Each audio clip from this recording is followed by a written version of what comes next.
Back now in studio with the coach, Bruce Boudreau. Bruce, the term bulletin board material gets used an awful lot in sports, not just hockey, but all kinds of sports. And we've heard it multiple times in this series with players going back and forth saying some bulletin board material type of stuff.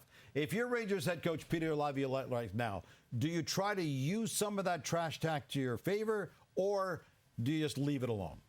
Well, I'm leaving it alone because, first of all, Kreider's giving it back as bad as he's getting it. I mean, the stuff that they're saying, but I mean, you're only hearing one side of it right now. And quite frankly, this is game 5 of the conference finals to win the Stanley Cup. If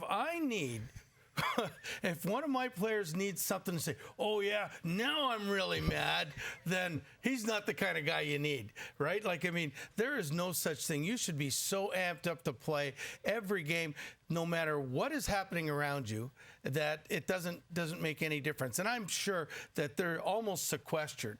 Each player, there's no white noise. They're not reading papers. They're not watching TV. They're just staying focused on doing what they have to do. So bulletin board material might be good when you're playing a team for the second time out of 2 in game 38 in the year, when the team sort of needs a little bit of motivation sometime, but not now, I hope. Fair enough. Rangers and Panthers are now down to a best of 3. Florida has been, I think you would agree, the better team overall, but New York still has home ice advantage. Which team do you think now has the edge going into this best of 3?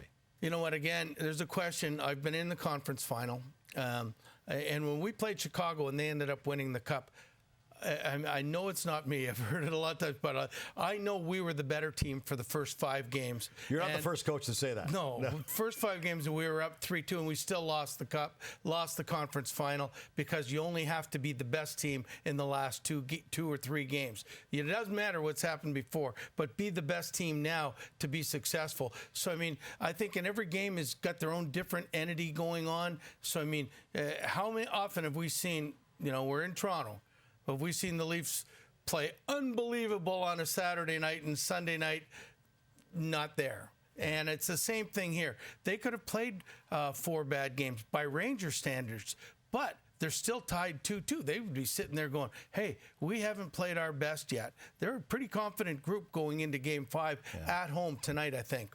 Listen, one thing to keep in mind, Igor Shesterkin seems to be slowing down just a little bit. The Rangers goalie has given up 3 or more goals in 7 of the Rangers' last 10 playoff games.